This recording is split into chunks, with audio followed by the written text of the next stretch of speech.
स्वागत है सभी का। देखिए आज की इस क्लास में हम छत्तीसगढ़ सहायक शिक्षक भर्ती जो कि 2023 में हुआ था।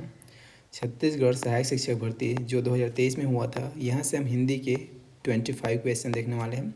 और छत्तीसगढ़ सहायक शिक्षक भर्ती जो 2019 में हुआ था, उसमें से हम हिंदी के 25 क्वेश्चन देखने वाले हैं। मतलब टोटल हम हिंदी के यहाँ पे 50 क्वेश्चन देखने वाले हैं, जो आपको डायरेक्ट हेल्प करेंगे आपके एग्ज़ाम में।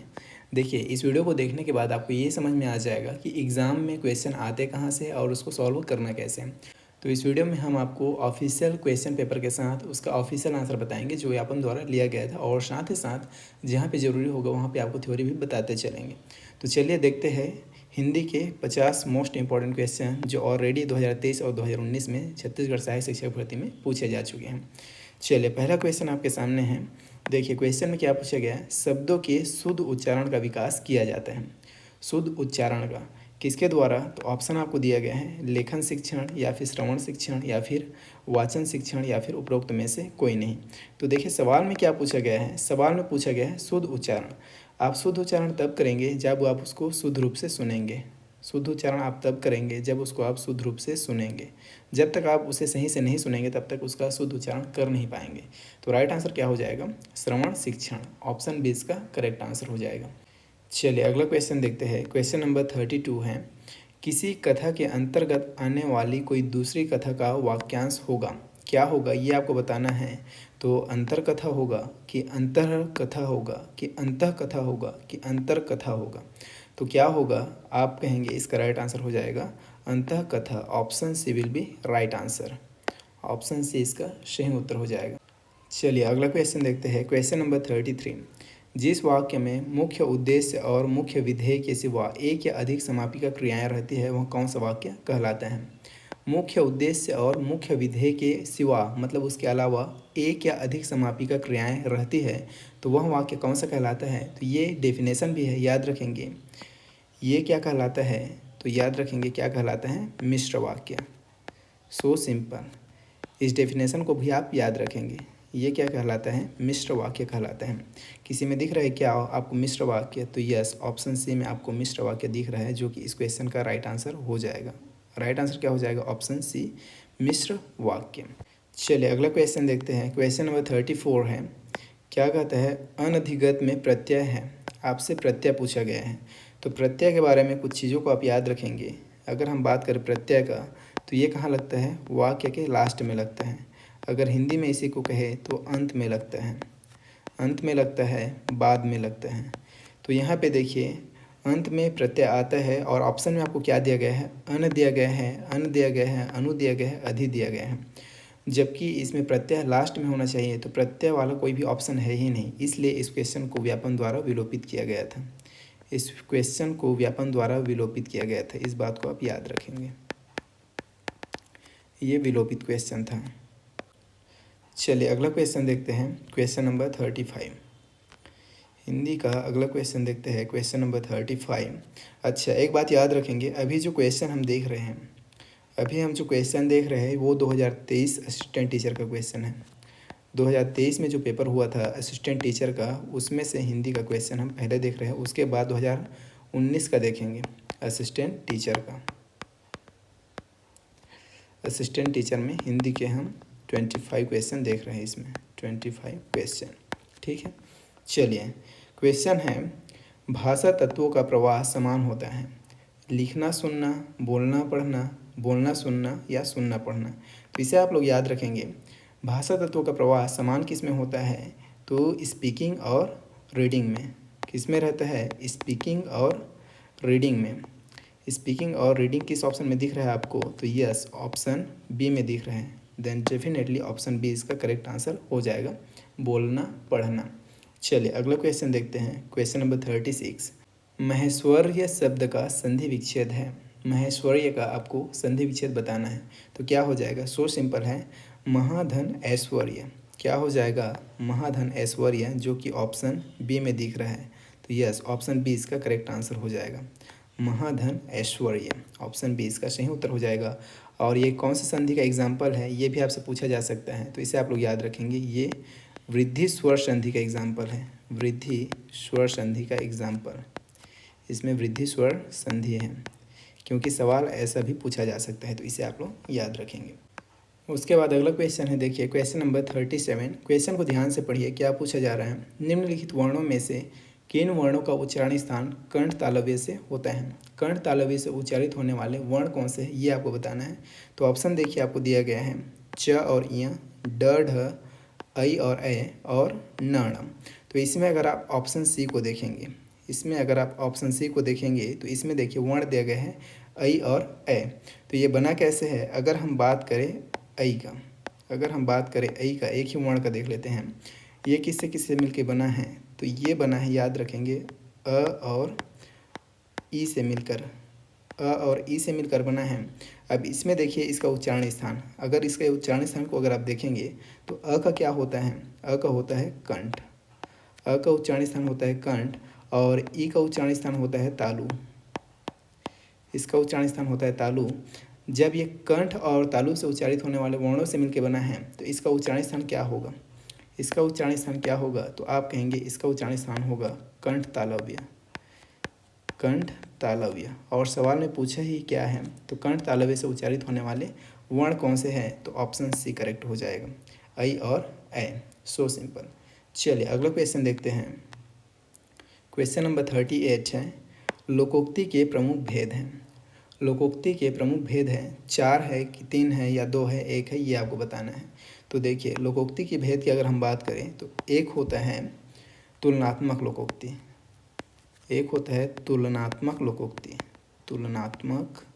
लोकोक्ति।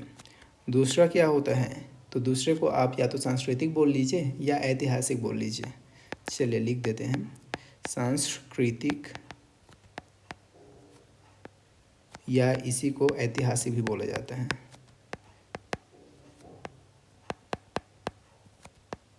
सांस्कृतिक या ऐतिहासिक, मतलब लोकोक्ति के भेद कितने हैं, तो आप कहेंगे ये 2 भेद हैं। लोकोक्ति के प्रमुख भेद कितने हैं, 2 भेद है, तो यस ऑप्शन बी इसका सही उत्तर हो जाएगा। चलिए अगला क्वेश्चन देखते हैं। क्वेश्चन नंबर 39, निम्नलिखित में से सघोष व्यंजन कौन से हैं। सघोष व्यंजन पूछा गया है, मतलब जिसको बोलने पे उच्चारण करने पे घर्षण होता है वो क्या कहलाता है, सघोष कहलाता है। तो इसमें देखिए ऑप्शन को पढ़िए आप ध्यान से, पहले च छ श, त थ श और अंग य ण न भ या प फ। तो इसमें सघोष व्यंजन कौन से हैं, तो आप कहेंगे yes option C will be right answer. Option C में जो भी वर्ण दिख रहे हैं वो सब क्या है, सघोष व्यंजन हैं। तो ऑप्शन सी इसका करेक्ट आंसर हो जाएगा। उसके बाद अगला क्वेश्चन देखते हैं। क्वेश्चन नंबर 40, गंगा हिमालय से निकलती है, वाक्य में कारक है। गंगा हिमालय से निकलती है मतलब निकल के उसमें से अलग हो जा रहा है। और जब भी कोई वाक्य में कोई चीज़ कहीं से निकल कर अलग हो जाए, कुल मिला के अलग होने का भाव हो, तो वहाँ पे कौन सा कारक होता है, तो आप लोग याद रखेंगे, सो सिंपल, वहाँ पे होता है अपादान कारक। वहाँ पे क्या होता है, अपादान कारक होता है। तो इस क्वेश्चन का राइट आंसर क्या हो जाएगा, इस क्वेश्चन का राइट आंसर हो जाएगा ऑप्शन सी, अपादान कारक। चलिए अगला क्वेश्चन देखते हैं। वस्तुनिष्ठ परीक्षा की विशेषता होती हैं, कौन कौन सी विशेषता होती हैं, तो देखिए वैधता, वैलिडिटी होना चाहिए, विश्वसनीयता, रिलायबल होना चाहिए, और वस्तुनिष्ठता, ऑब्जेक्टिविटी भी होना चाहिए। मतलब ऑप्शन डी उपरोक्त सभी, option D will be right answer, उपरोक्त सभी इसका सही उत्तर हो जाएगा। ऑप्शन डी इसका करेक्ट आंसर लेंगे हम। चलिए अगला क्वेश्चन देखते हैं। क्वेश्चन नंबर 42 है, प्राथमिक स्तर के विद्यार्थियों को पढ़ाते समय आप हिंदी भाषा संबंधी किस पक्ष पर सर्वाधिक बल देंगे। हिंदी भाषा संबंधी किस पक्ष पर सर्वाधिक बल देंगे, ये आपको बताना है। ध्यान क्या रखना है आपको, प्राथमिक स्तर के बच्चों के बारे में बात चल रहे हैं। प्राथमिक स्तर के विद्यार्थियों को, स्टूडेंट्स को, बच्चों को पढ़ाते समय आप हिंदी भाषा संबंधी किस पक्ष पर सर्वाधिक बल देंगे, सर्वाधिक जोर देंगे। तो ऑप्शन देखिए, आपको ऑप्शन दिया गया है यहाँ पे, व्याकरण ज्ञान। आप प्राइमरी में व्याकरण ज्ञान पर जोर देंगे क्या, बिल्कुल नहीं, ये ऑप्शन क्या हो जाएगा, गलत हो जाएगा। उसके बाद अगला ऑप्शन है भाषा ज्ञान, आप भाषा ज्ञान पर जोर देंगे, नहीं भाई बात प्राइमरी का चल रहा है, तो ये आंसर भी नहीं होगा। उसके बाद अगला है भाषा प्रयोग, व्याकरणिक नियम। अब प्राथमिक स्तर के विद्यार्थियों को आप व्याकरणिक नियम से नहीं बांधेंगे, ये आंसर भी कट जाएगा। बचा एक ही ऑप्शन, ऑप्शन सी, जो कि इस क्वेश्चन का राइट आंसर हो जाएगा। ऑप्शन सी जो कि इस क्वेश्चन का राइट आंसर हो जाएगा। क्या कहा गया है? भाषा प्रयोग। प्राथमिक स्तर के विद्यार्थियों को पढ़ाते समय आप हिंदी भाषा संबंधी भाषा प्रयोग पर सर्वाधिक बल देंगे। भाषा प्रयोग याद रखेंगे। सो सिंपल, ऑप्शन सी इसका करेक्ट आंसर हो जाएगा। चलिए अगला क्वेश्चन देखते हैं। किंचित कौन सा विशेषण है? किंचित कौन सा विशेषण है? तो पहले तो आप इस शब्द का मतलब समझिए। किंचित शब्द का मतलब क्या होता है? तो इसका मतलब आप याद रखेंगे, अल्प होता है। अल्प, कम भी बोल सकते हैं या इसी को हम न्यून भी बोल सकते हैं। इसी को हम न्यून भी बोल सकते हैं, कुल मिला के कम। अब ये सब क्या है? ये सब मात्रा है। ये सब क्या है? क्वांटिटी है। मतलब हिंदी में ये सभी क्या है? परिमाण है। ये सभी क्या है? परिमाण है। तो राइट आंसर क्या हो जाएगा? देखिए, अनिश्चित संख्यावाचक विशेषण। अनिश्चित संख्यावाचक विशेषण बिल्कुल नहीं। अपूर्णांक बोधक विशेषण बिल्कुल नहीं। परिमाणवाचक विशेषण, गणनावाचक विशेषण नहीं है। राइट आंसर क्या हो जाएगा?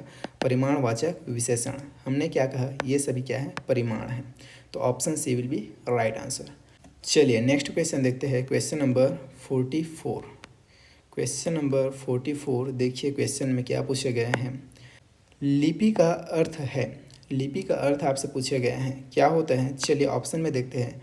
वर्ण लिखने की कला, इसको लिपि कहते हैं क्या? जी नहीं। वर्णमाला का लिखित रूप, ये भी लिपि नहीं कहलाता है। लेखनी, जी नहीं। लिपि क्या होता है? तो आप कहेंगे ध्वनि चिन्ह का लिखित रूप क्या होता है? लिपि होता है। ध्वनि चिन्ह का लिखित रूप क्या होता है? लिपि होता है। ऑप्शन डी इसका करेक्ट आंसर हो जाएगा। चलिए अगला क्वेश्चन देखते हैं। Question number 45। Question number 45। वह लड़का जो कल आया था, वह लड़का जो कल आया था पढ़ने में तेज है, इस वाक्य में सर्वनाम है। आपसे सर्वनाम पूछे गए हैं। तो सीधा सीधा यहाँ पे अगर आप देखेंगे ऑप्शन में तो क्या कहा जा रहा है? तो वह लड़का जो कल आया था, किस लड़के के बारे में बात चल रहा है? वह लड़का जो कल आया था। सीधा सीधा यहाँ पे संबंध बताया जा रहा है।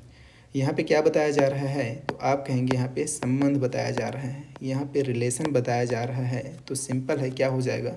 संबंधवाचक सर्वनाम। इसमें कौन सा सर्वनाम हो जाएगा? तो आप कहेंगे संबंधवाचक सर्वनाम। ऑप्शन डी इसका सही उत्तर हो जाएगा। चलिए अगला क्वेश्चन देखते हैं। Question number 46। Question number 46। बाह्य प्रयत्न के अनुसार व्यंजनों के कितने भेद हैं? बाह्य प्रयत्न के अनुसार व्यंजनों के कितने भेद हैं, ये आपसे पूछे गए हैं। तो देखिए, अगर हम बात करें बाह्य प्रयत्न के अनुसार, तो व्यंजन के दो भेद हैं। कौन कौन से? तो एक होता है सघोष, एक होता है सघोष, और एक क्या होता है? तो दूसरा होता है अघोष। दूसरा क्या होता है? अघोष। मतलब ऑप्शन ए इसका सही उत्तर हो जाएगा। निम्नलिखित तद्भव तत्सम शब्दों में अनुचित जोड़ी का चयन कीजिए। तद्भव तत्सम शब्दों में अनुचित जोड़ी का आपको चयन करना है, जो गलत है उसे आपको बताना है। तो देखिए ऑप्शन क्या क्या दिया गया है आपको। किवाड़ कपाट जो कि करेक्ट है, कंघी कंकड़ी, कोठा कोष्ठक ये भी करेक्ट है, चणक चणक करेक्ट है। एक ही है जो इनकरेक्ट है, वो कौन सा? तो आप कहेंगे ऑप्शन बी, कंघी ककड़ी इनकरेक्ट है, अनुचित है। यही इसका राइट आंसर हो जाएगा।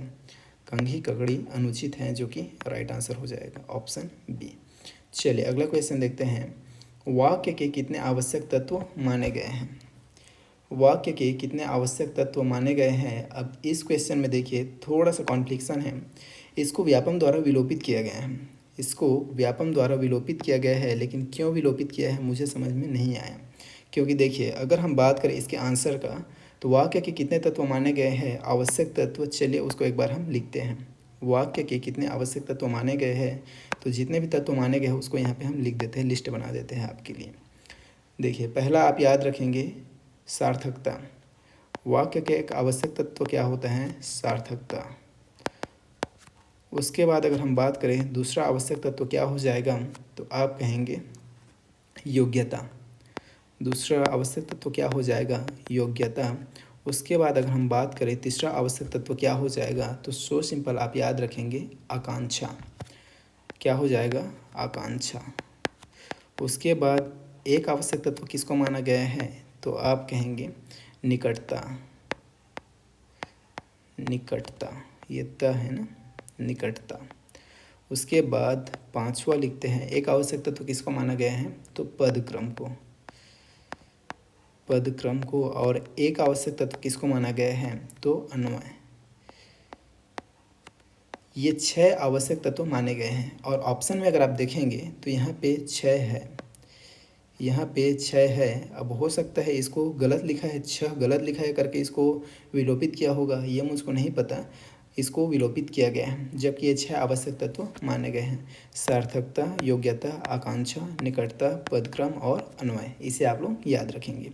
और ये व्यापम द्वारा ऑफिशियली विलोपित किया गया था, इस बात को आप ध्यान में रखेंगे। चलिए अगला क्वेश्चन देखते हैं। Question number 49। क्वेश्चन नंबर 49 आपके सामने है। पढ़िए क्वेश्चन को, क्या बोल रहा है क्वेश्चन, समझिए इसको और बनाने का प्रयास कीजिए। निम्नलिखित में से कौन सा मूल्यांकन के त्रिकोण का भाग नहीं है। मूल्यांकन के त्रिकोण का भाग कौन सा नहीं है, ये पूछा गया है। सवाल को ध्यान से पढ़िएगा। त्रिकोण का भाग नहीं है, जो नहीं है उसे आपको बताना है। अब त्रिकोण है मतलब 3 उसके कोण है, तीनों कोणों में कुछ चीज़ रहता होगा, उसको आपको पता होना चाहिए। तो त्रिकोण के भाग कौन कौन से है, इसे आप लोग पहले जान लीजिए। तो अगर हम बात करें मूल्यांकन का, तो मूल्यांकन त्रिकोण का भाग है।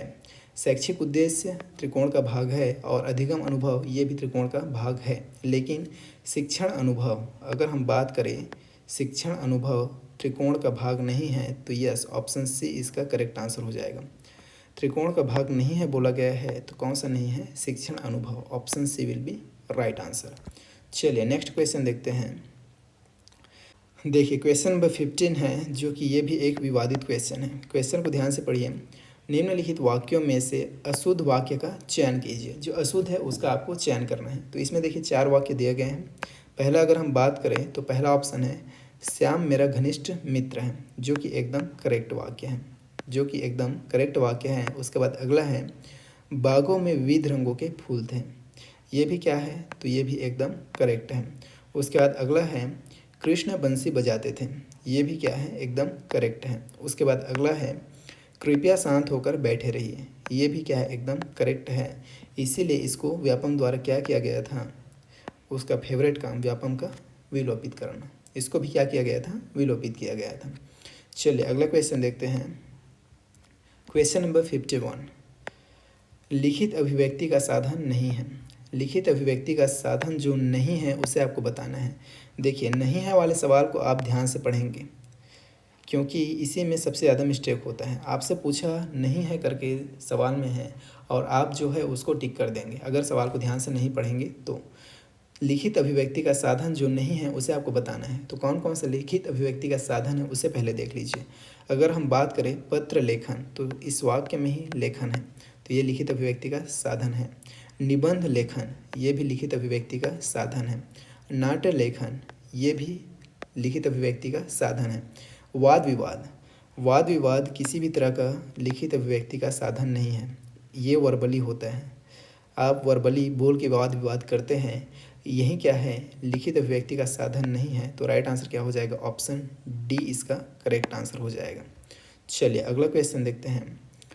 तद्वत का विलोम शब्द है, इसका आपको विलोम बताना है। तो ये तो सो सिंपल है, क्या हो जाएगा, अतद्वत। ऑप्शन बी इसका सही उत्तर हो जाएगा, अतद्वत। चलिए अगला क्वेश्चन देखते हैं। Question number 53। क्वेश्चन नंबर 53 ये रहा आपके सामने। चलिए क्वेश्चन को ध्यान से पढ़िए। क्वेश्चन क्या है, भरसक शब्द में समास है।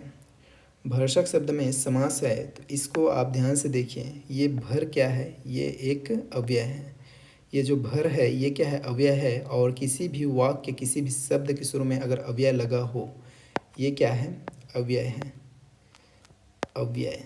और किसी भी शब्द के शुरू में अव्यय लगा हो, प्रथम पद अव्यय हो, तो वो कौन सा समास होता है, सो सिंपल, अव्ययी भाव समास होता है। कौन सा समास होता है, अव्ययी भाव समास होता है। तो यस, इस क्वेश्चन का राइट आंसर क्या हो जाएगा, ऑप्शन सी, अव्ययी भाव समास। चलिए अगला क्वेश्चन देखते हैं। मेघ बरसने लगा।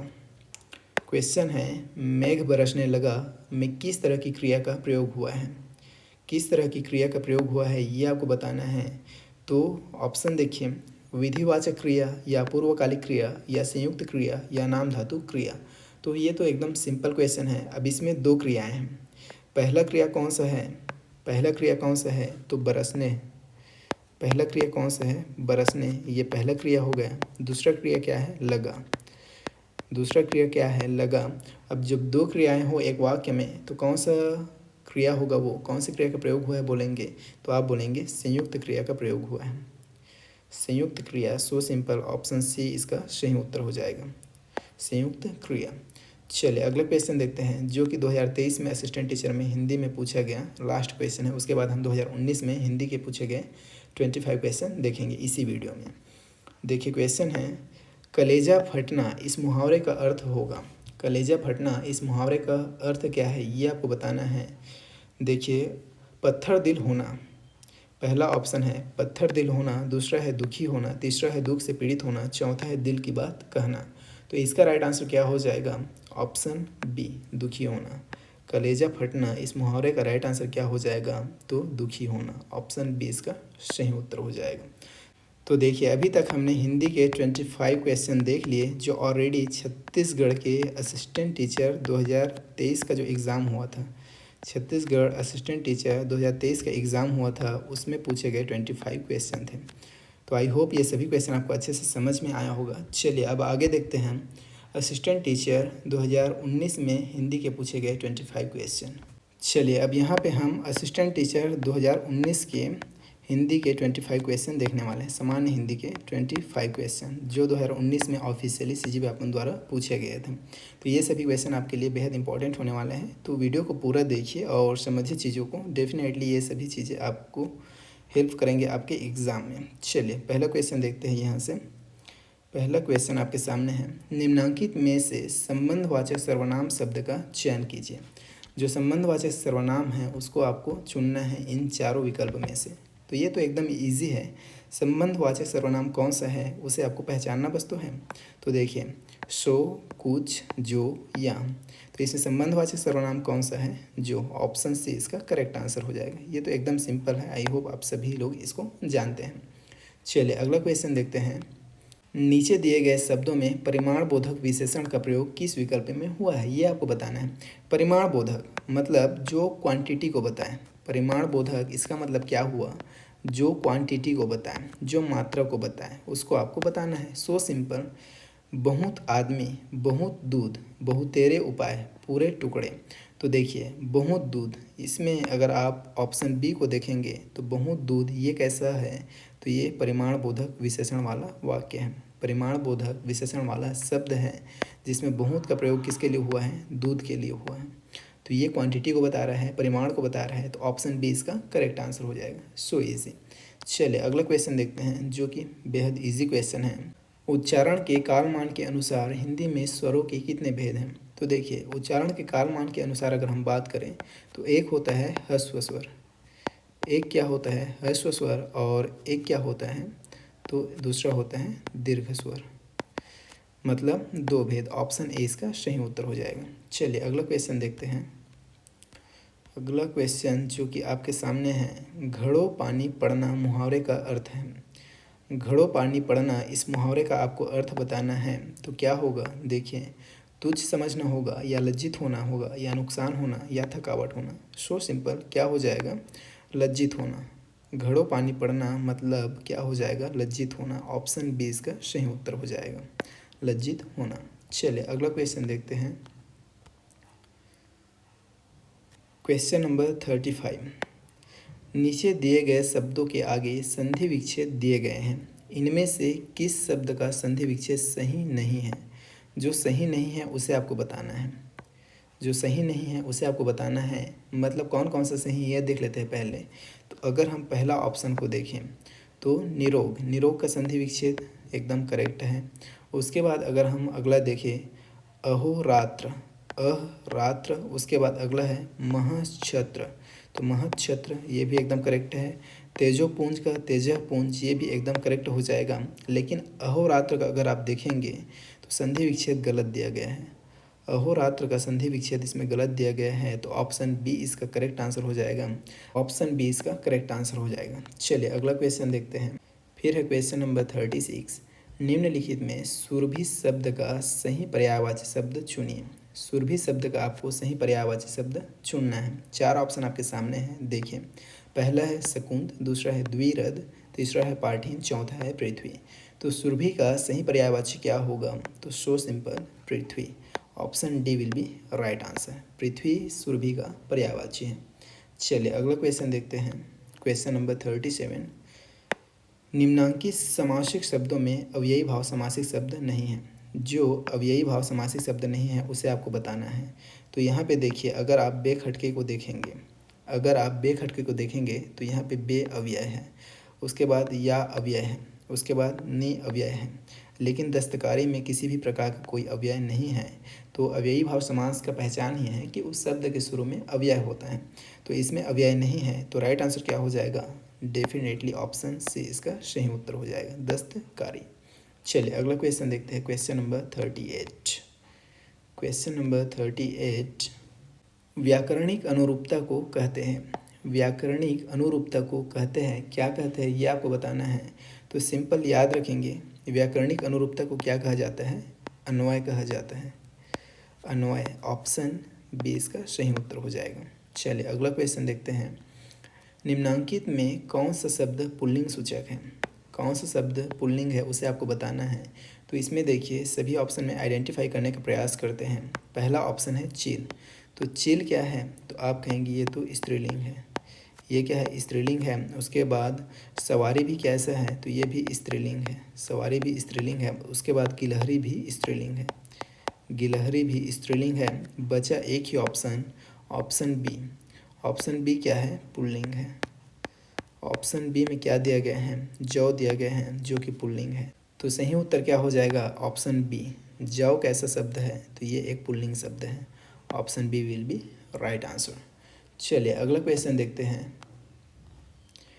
निम्नलिखित में कौन सा अर्थ द्रोण शब्द का नहीं है? द्रोण का अर्थ कौन सा नहीं है उसे आपको बताना है। तो अगर हम बात करें द्रोण का, तो देखिए द्रोण का अर्थ 32 शेर की एक पुरानी माप, ये द्रोण का अर्थ है। कौरवों और पांडवों को शिक्षा देने वाले गुरु कौन थे? तो द्रोण थे, ये भी उसका सही अर्थ है। उसके बाद दो पर्वतों के बीच की भूमि, पत्तों का दोना, ये भी द्रोण का अर्थ है। लेकिन अगर हम बात करें ऑप्शन सी, ऑप्शन सी में दिया गया है दो पर्वतों के बीच की भूमि, जो कि द्रोण का अर्थ नहीं है। तो डेफिनेटली ऑप्शन सी इसका सही उत्तर हो जाएगा, दो पर्वतों के बीच की भूमि। चलिए अगला क्वेश्चन देखते हैं। Question number 41। कम मूल्य की वस्तु की सुरक्षा के लिए बहुमूल्य वस्तु को सुरक्षार्थ लगाने की क्रिया, इसके लिए लोकोक्ति आपको बताना है। तो देखिए लोकोक्ति दिया गया है, गधों की चराई को अंगूरों की खेती, चूहिया मारने के लिए सांप की खोज, अरहर की टट्टी और गुजराती ताला, उपरोक्त में से कोई नहीं। तो इसका राइट आंसर क्या हो जाएगा? अरहर की टट्टी और गुजराती ताला, ये इसका राइट आंसर हो जाएगा। ऑप्शन सी इसका करेक्ट उत्तर हो जाएगा। चलिए अगला क्वेश्चन देखते हैं। Question number 42। क्वेश्चन नंबर 42 जो कि आपके सामने है, देखिए क्या है। वाक्य के उस अंग को जिसके बारे में वाक्य के शेषांश में कुछ कहा गया हो, क्या कहते हैं? तो ये तो सो सिंपल है, क्या कहते हैं उसको? उसको बोला जाता है उद्देश्य। उसको क्या कहते हैं? तो उसको कहते हैं उद्देश्य। ऑप्शन ए इसका सही उत्तर हो जाएगा। फिर है क्वेश्चन नंबर 43। निम्नांकित में जातिवाचक संज्ञा शब्द है। 4 शब्द आपको दिया गया है, इन चारों में जो जातिवाचक है उसे आपको बताना है। So simple. शब्द क्या क्या है? नदी, समझ, प्रयाग, पूरी। तो इसमें अगर आप नदी को देखेंगे तो नदी में देखिए बहुत सी नदियाँ आ गई। अगर हम बात करें गंगा नदी, अगर हम बात करें यमुना नदी भी आ गई इसी में, उसके अलावा इसी में कृष्णा नदी भी आ गया, उसके अलावा और बहुत सी कावेरी, गोदावरी और महानदी, सभी नदियाँ इसमें आ गए नदी के अंदर। मतलब नदी किसको बता रहा है? तो नदी पूरी एक जाति को बता रहा है। मतलब जातिवाचक संज्ञा शब्द कौन सा है? तो ऑप्शन ए नदी। So simple. चलिए अगला क्वेश्चन देखते हैं। निम्नांकित में से किस प्रत्यय का प्रयोग एकाक्षरी धातुओं के साथ अधिक होता है? निम्नांकित में से किस प्रत्यय का प्रयोग एकाक्षरी धातुओं के साथ अधिक होता है? तो इसे आप लोग याद रखेंगे। सो सिंपल, वैया। ऑप्शन सी इसका सही उत्तर हो जाएगा। चलिए अगला क्वेश्चन देखते हैं। Question number 45।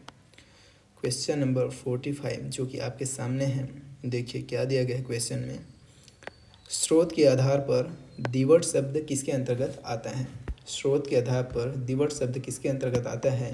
तो क्या ये तत्सम शब्द है, या तद्भव है, या विदेशी है, या संकर है? तो दीवट किसके अंतर्गत आता है? तो आप कहेंगे ये एक तत्सम शब्द है। ऑप्शन ए इसका सही उत्तर हो जाएगा, तत्सम शब्द। चलिए अगला क्वेश्चन देखते हैं।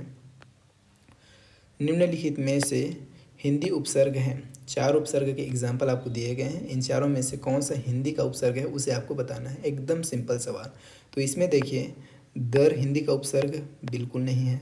बे ये भी हिंदी का उपसर्ग नहीं है।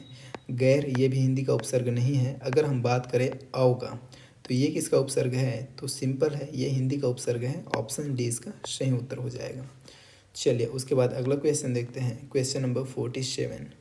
हाथी के दांत खाने के और दिखाने के और वाक्य का प्रकार है। कौन सा प्रकार है? तो यहाँ पे देखिए ऑप्शन आपको दिया गया है। योगात्मक वाक्य, अयोगात्मक वाक्य, क्रियायुक्त वाक्य या क्रियाविहीन वाक्य। तो इस क्वेश्चन को व्यापम द्वारा विलोपित किया गया था। चलिए हम लोग देखते हैं अगला क्वेश्चन, क्वेश्चन नंबर 48, जो कि यहाँ पे है और इसका एक पैराग्राफ दिया गया है। इस पैराग्राफ को पढ़ के आपको इस क्वेश्चन को आंसर करना है। चलिए उसके बाद इस अपठित गद्यांश को पढ़ते हैं अच्छे से। उसके बाद नीचे क्वेश्चन नंबर 48 को इसी के बेसिस पे सॉल्व करना है।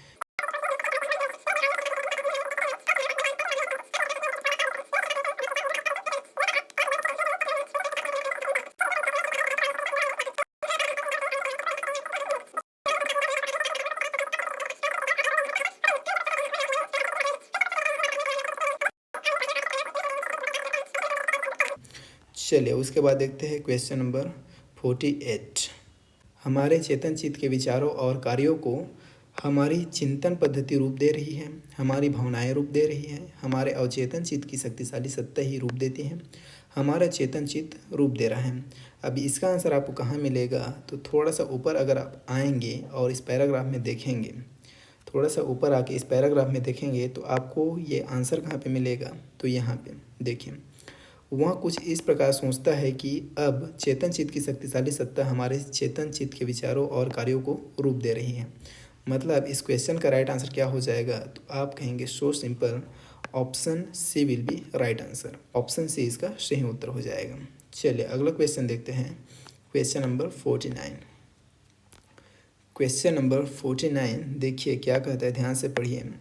पठन की क्रिया कहाँ से प्रारंभ होती है? और ऑप्शन आपको क्या क्या दिया गया है? तो बोलना शुरू करते ही, ध्वनियों की जानकारी के बिना, दूसरों के शब्द सुनकर, भाषा में ध्वनियों के गतिपूर्वक उच्चारण की योग्यता प्राप्त करने के पश्चात।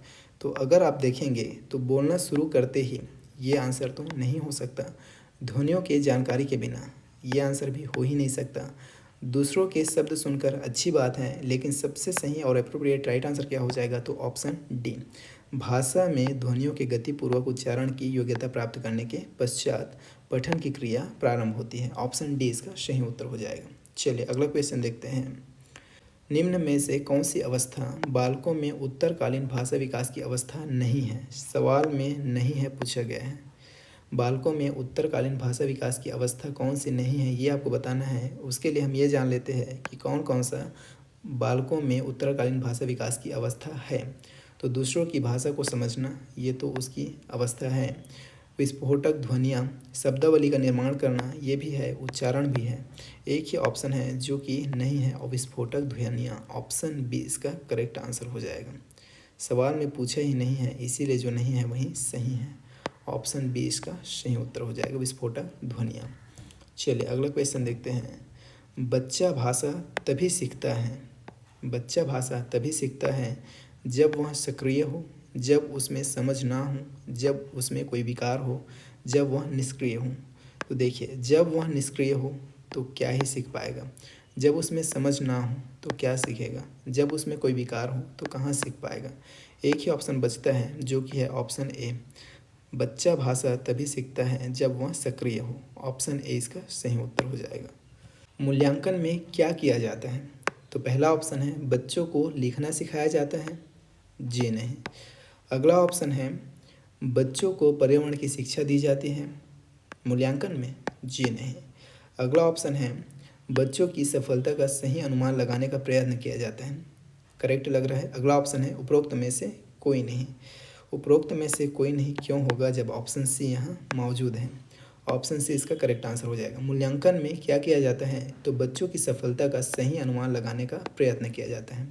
Option C will be right answer. चलिए अगला क्वेश्चन देखते हैं।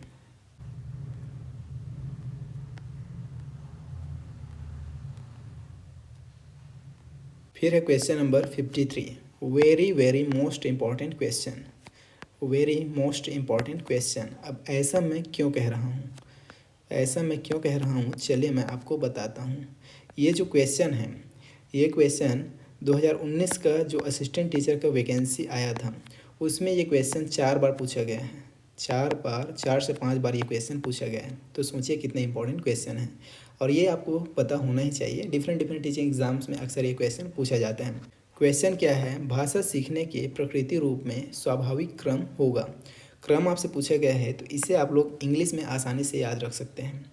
इंग्लिश में आप लोग इसे कैसे याद रखेंगे, तो LSRW क्या हो जाएगा, लिसनिंग। एल का हो जाएगा लिसनिंग, एस का हो जाएगा स्पीकिंग, एस का हो जाएगा स्पीकिंग, और आर का हो जाएगा रीडिंग, आर का हो जाएगा रीडिंग, और डब्लू का हो जाएगा राइटिंग। और इसी को आप हिंदी में भी याद रख सकते हैं। हिंदी के लिए आप निमोनिक याद रखेंगे, सुबो पली, सुबो और पली। इसको हिंदी में आप एक्सटेंड करके लिखेंगे तो क्या हो जाएगा, तो हो जाएगा पहला सुनना, दूसरा हो जाएगा बोलना, तीसरा हो जाएगा पढ़ना, और चौथा हो जाएगा लिखना, जो इसका स्वाभाविक क्रम है। ऑप्शन ए इसका करेक्ट आंसर हो जाएगा। इसे आप लोग याद रखेंगे। वेरी मोस्ट इम्पॉर्टेंट क्वेश्चन है ये। 2019 में 4 से 5 बार इस पे सवाल आया था। एक ही क्वेश्चन पेपर में असिस्टेंट टीचर का जो एग्ज़ाम हुआ था उसमें 4 से 5 बार ये सवाल रिपीटेड मोड में पूछा गया था सेम टाइम। तो इसे आप लोग याद रखेंगे, ये सबको पता होना ही चाहिए। चलिए अगला क्वेश्चन देखते हैं। मूल्यांकन में कितने पक्ष होते हैं, मूल्यांकन में कितने पक्ष होते हैं, तो इसे भी आप लोग याद रखेंगे। ये भी बेहद इंपॉर्टेंट क्वेश्चन है। इसे आप लोग कैप से याद रख सकते हैं, इसे आप लोग कैप से याद रख सकते हैं। कैप कहने का मतलब क्या हुआ, सी से हो जाएगा कॉग्निटिव, सी से क्या हो जाएगा कॉग्निटिव। हिंदी में क्या हो जाएगा ये, तो आप कहेंगे संज्ञानात्मक। ए से आप लोग याद रखेंगे अफेक्टिव, क्या हो जाएगा अफेक्टिव, हिंदी में हो जाएगा भावात्मक। और पी से आप लोग याद रखेंगे साइकोमोटर, पी से आप लोग याद रखेंगे साइकोमोटर। हिंदी में लिख दूँ क्या, चलिए लिख ही देता हूँ। हिंदी में ये हो जाएगा संज्ञानात्मक, संज्ञानात्मक, और अफेक्टिव का हो जाएगा भावात्मक, भावात्मक। ये न नहीं है ना, ये त है, इसे आप लोग ध्यान में रखेंगे। साइकोमोटर का क्या हो जाएगा, तो इसका हो जाएगा मनोगत्यात्मक, मनोगत्यात्मक याद रखेंगे। ये सभी आपको पता होना चाहिए। तो इस हिसाब से इसका राइट आंसर क्या हो जाएगा, कितने पक्ष है मूल्यांकन के, तो ये पहला हो गया, ये दूसरा हो गया, और ये तीसरा हो गया, मतलब 3 पक्ष है। तो ऑप्शन डी इसका करेक्ट आंसर हो जाएगा 3। Option D will be right answer. चलिए अगला क्वेश्चन देखते हैं, क्वेश्चन नंबर 55, जो कि आज की इस क्लास का लास्ट क्वेश्चन होने वाला है। क्वेश्चन क्या कहता है, सीखने के मुख्य नियम हैं। सीखने के मुख्य नियम कौन सा है, ये आपको बताना है। ऑप्शन आपको दिया गया है, पहला है तत्परता का नियम, दूसरा है अभ्यास का नियम, तीसरा है प्रभाव का नियम, और चौथा दिया गया है उपरोक्त सभी। तो इसे आप लोग याद रखेंगे। एक साइकोलॉजिस्ट थे, कौन, एडवर्ड ली थॉर्नडाइक, एडवर्ड ली थॉर्नडाइक। इन्होंने सीखने के 3 नियम दिए। पहला नियम कौन सा था, तो पहला नियम था तत्परता का नियम, दूसरा नियम था अभ्यास का नियम, तीसरा नियम था प्रभाव का नियम। मतलब सीखने के नियम है, तो इसका राइट आंसर क्या हो जाएगा, आप जो सोच रहे हैं ऑप्शन डी, उपरोक्त सभी इस क्वेश्चन का राइट आंसर हो जाएगा। So simple. तो इस तरह से हमने असिस्टेंट टीचर का जो एग्ज़ाम हुआ था, सीजी असिस्टेंट टीचर का जो एग्ज़ाम 2019 में हुआ था, उसमें आए हुए हिंदी के 25 क्वेश्चन भी यहाँ पे कम्प्लीटली देख लिए, 25 क्वेश्चन। एंड आई होप कि आपको ये वीडियो पसंद आया होगा और काफ़ी चीज़ें इस वीडियो से सीखने को, जानने को मिला होगा। तो वीडियो को लाइक ज़रूर कीजिएगा और इसे अपने उन दोस्तों के साथ शेयर कीजिए जो तैयारी कर रहे हैं शिक्षक भर्ती का, ताकि उसे भी एक सही गाइडेंस और सही जानकारी मिल सके और पता चल सके कि एक्चुअल में एग्ज़ाम में क्वेश्चन आते कैसे हैं और उसको बनाना कैसे होता है, टॉपिक्स कौन कौन से पढ़ने हैं। तो इस वीडियो में इतना ही। आगे भी हम ऐसे ही क्लासेस करते रहेंगे और सभी जो प्रीवियस क्वेश्चन है, सभी सब्जेक्ट है, उसको हम करने वाले हैं इसी तरह से। और जो क्लास नोट है जो हमने आपको यहाँ पे अभी बताया है, ये विद सॉल्यूशन आपको ऐसे ही PDF फॉर्मेट में टेलीग्राम में मिल जाएगा। तो आप टेलीग्राम को ज्वाइन कर सकते हैं, वीडियो के डिस्क्रिप्शन में आपको उसका लिंक मिल जाएगा। हम आपसे मिलते हैं नेक्स्ट वीडियो में। Till then take care, bye.